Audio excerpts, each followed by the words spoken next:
Akan menjelaskan tentang gimana sih aturan ngirim CV lewat email. Jadi mungkin banyak yang dari kita karena apply-nya ke banyak pekerjaan atau ke banyak tempat kerja, jadi ngirimnya lewat email aja biar nggak terlalu mubazir kan kalau buang-buang kertas atau berkas lamaran. It's okay, nggak apa-apa. Kalau kamu mau ngirim email nggak apa-apa, boleh aja, asalkan memang di ketentuan lokernya di sana dicantumkan boleh mengirim berkas atau boleh mengirim email.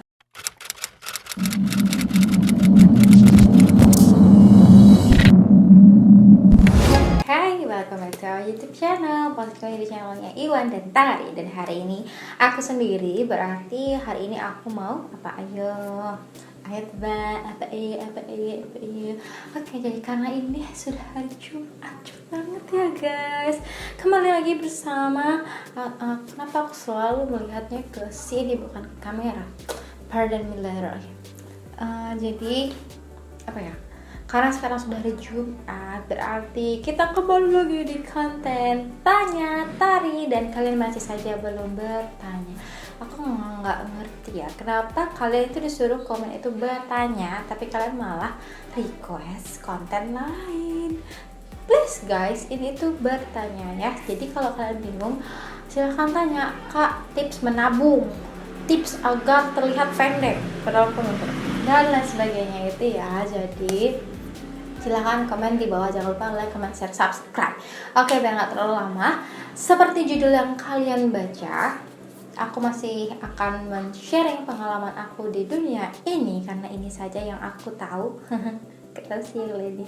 Dan ini juga aku tidak menggurui atau mengajari, tapi hanya berbagi, sharing pengalaman aku. Oke, based on true story gitu ya. Jadi di sesi tanya tari kali ini aku akan menjelaskan tentang gimana sih aturan ngirim CV lewat email. Jadi mungkin banyak yang dari kita karena apply-nya ke banyak pekerjaan atau ke banyak tempat kerja, jadi ngirimnya lewat email aja biar nggak terlalu mubazir kan kalau buang-buang kertas atau berkas lamaran. It's okay, nggak apa-apa. Kalau kamu mau ngirim email nggak apa-apa, boleh aja, asalkan memang di ketentuan lokernya di sana dicantumkan boleh mengirim berkas atau boleh mengirim email. Kalau misalkan dalam lokernya nggak ada disuruh untuk boleh kirim email, berarti kamu jangan sampai ngirim email kan, kamu nggak tahu juga mau ngirim kemana gitu ya. Jadi jangan coba-coba kalau memang tidak ada peraturannya. Tapi kalau di lokernya sudah boleh mengirim lewat email atau dibawa berkas ke perusahaan tersebut, berarti itu bisa dua-duanya. Oke, sekarang gimana sih caranya aturannya kirim CV atau kirim berkas lamaran di email? Kita bahas di sini karena banyak banget masih yang salah pada saat aku screening lamaran lewat email. Oke, kita bahas dari yang pertama, apa yang harus ada gitu ya di email.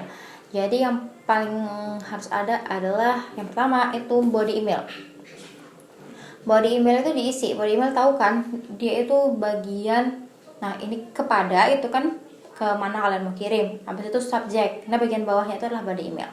Di sana kalian tuliskan kenapa kalian mau melamar pekerjaan di tempat tersebut, ke perusahaan tersebut. Isinya singkat, padat, dan jelas, nggak usah bertele-tele, nggak usah panjang lebar bla bla bla bla bla kayak udah satu CV di bagian ditaruh di sana tuh nggak perlu, karena percuma, itu terlalu banyak dan buang-buang waktu gitu. Jadi jabarkan saja kamu itu siapa, mungkin data diri kamu sepintas, nama, tempat tanggal lahir, bla bla bla, pendidikannya apa, ingin melamar, mengajukan di posisi apa gitu ya. Jadi dengan bahasa yang sopan tentunya dan singkat, padat, dan jelas. Itu di body email. Pastikan isi, jangan sampai kosong terus kirim lampiran CV-nya saja langsung tanpa isi body email, itu pasti salah. Oke. Kemudian bagian yang kedua adalah subjek. Banyak banget yang nggak isi subjek kalau ngirim, padahal di loker sudah tertera, terpampang nyata dengan sangat jelas, itu disuruh tuliskan subjek. Biasanya tuh subjek itu adalah posisi yang dilamar, underscore atau strip, nama lengkap. Kenapa ada peraturan begitu? Ya karena yang ngirim gak cuman kamu aja, satu orang, tapi ada beberapa orang pesaing kamu, sehingga pasti harus ada subjeknya, nama kamu, posisi yang kamu lamar siapa, dan nama gitu, posisi apa. Misalkan nih contohnya, desain grafis strip siapa, Indah begitu ya, desain grafis strip Indah, atau desain grafis underscore Indah. Jadi kita tahu, oh si Indah ini adalah orang yang akan melamar desain grafis. Kenapa juga kita harus ada begitu? Ya karena kita nggak buka lowongan untuk desain grafis aja. Ada banyak sekali juga yang dibuka lowongannya. Ada posisi apa, misalkan apa, bendahara, sekretaris, desain grafis gitu ya. Jadi supaya tahu, oh Indah ini desain grafis yang dilamar. Jadi kita mudah memfilternya, kita tahu kamu ngelamar apa dari judul aja kita udah tahu. Beda halnya kalau kalian lampirin CV tapi kalian udah nggak isi body email, kalian nggak isi subjek. Kita dari mana tahu kamu mau ngelamar apa? Udah pasti nggak lolos. Walaupun CV kamu bagus, percuma. CV kamu bagus, surat lamaran kamu bagus, tapi kita nggak tahu nih orang ngelamar apa. Kita nggak bisa nempatin kamu pada posisi tertentu jadinya, karena ya itu tadi, kita nggak tahu kamu ngelamar apa. Jadi supaya si HRD ini tahu kamu mau melamar apa, jadi dituliskan saja seperti yang ada di lokernya. Diisi tuh posisi yang dilamar, underscore atau strip nama kamu. Jadi jelas ya, jangan cuma posisi yang dilamar aja tapi nggak isi nama, jangan cuma nama aja tapi nggak isi posisi yang dilamar. Jadi harus, biasanya sih sesuaikan saja dengan yang diminta pada loker. Di loker itu udah lengkap kok, kalian cuma tinggal ikutin aja petunjuk-petunjuk yang ada di lokernya. Tapi kalaupun di lokernya nggak ada, kalian biasakan mengisikan subjek seperti itu, posisi yang dilamar, stripe atau underscore, nama kalian, nama lengkap ya, jangan nama panggilan, karena akan ada banyak yang seperti nama kalian, jadi biar nggak salah. Oke, jadi sudah ya, subjek sama body email, jangan sampai kosong.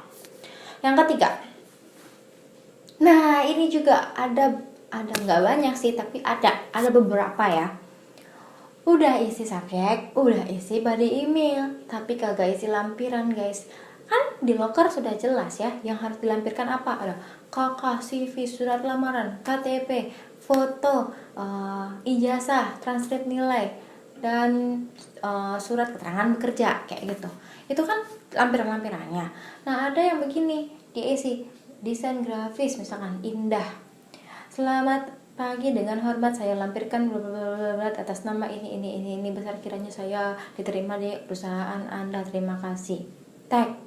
Tapi gak ada lampirannya, jadi kan kita otomatis kalian tuh gak lulus. Jadi banyak banget yang ngirim email tapi ngirimnya sembarangan. Nah dari situ aja kita udah bisa ngelihat keinginan kalian untuk kerja di perusahaan itu seperti apa. Jadi semakin kalian gak niat ya, kita juga gak bisa nerima kalian seperti itu gitu. Jadi lengkapin, isi body email, isi subjek, jangan lupa lampirannya. Kalau itu nggak ada, kita nggak bisa screening, kita nggak bisa seleksi, sudah pasti langsung goodbye kayak gitu, tanpa perlu bertarung, kalian udah kalah duluan kayak gitu. Jadi pastiin itu ada 3 hal itu. Satu lagi, biasanya itu untuk mempermudah para HRD menyeleksi berkas kalian, pastikan ukurannya nggak lebih dari 2 MB, karena ada yang lebih itu biasanya dia buffering. Ketika buffering, terus ada juga yang harus masuk ke Google Drive si pengirimnya lah, atau nggak ada yang digembok lah. Ketika kita misalkan ini ya, ada lampirannya apa gitu, kita klik, maaf ini tidak bisa dibuka, silakan masukkan kata sandi. Ada yang masuk ke Google Drive-nya, ada yang ke sana.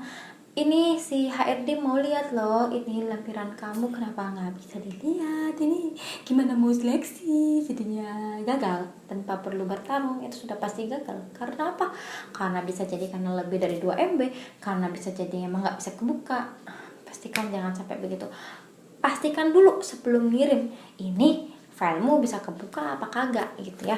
Bisa kamu coba kirim ke emailmu sendiri, kan bisa toh kirim ke email sendiri terus buka, oh ya ini bisa kebuka, berarti oke, fine. Jadi biar aman, di bawah 2 MB aja, jadi maksimal 2 MB. Itu pun jangan, usahakan jangan pisah-pisah filenya. Jadi jangan CV pisah, surat lamaran pisah, ijazah pisah, transkrip pisah, KTP pisah, foto pisah. itu jangan kayak begitu. Akan lebih baik kalau satu file isinya judulnya adalah berkas lamaran indah gitu kan, tadi namaku Indah ya, misalkan berkas lamaran indah. Ketika si HRD klik itu folder satu kali, tik dia akan muncul dari pertama sudah surat lamaran, di bawahnya ada CV, ada ijazah, ada kakak, ada KTP, semua yang diminta.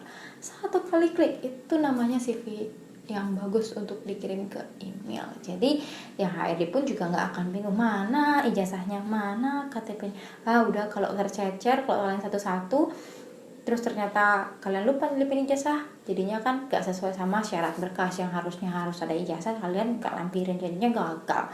Jadi akan lebih baik di satu paketin aja. Jangan lupa isi subjek, jangan lupa isi body email, jangan lebih dari 2 MB supaya gampang dibuka, tidak jadi masalah nantinya. Dan jangan lupa berdoa supaya pada saat dilihat tuh email tuh kan banyak yang nama kalian itu bersinar gitu ya, supaya lolos ke tahapan selanjutnya. Oke, jadi segitu dulu sharing aku kali ini berdasarkan true story yang sering terjadi di lapangan seperti apa. Dan jangan sampai kalian adalah salah satu orang yang melakukan itu juga, karena itu sudah pasti kalian gagal sebelum berperang.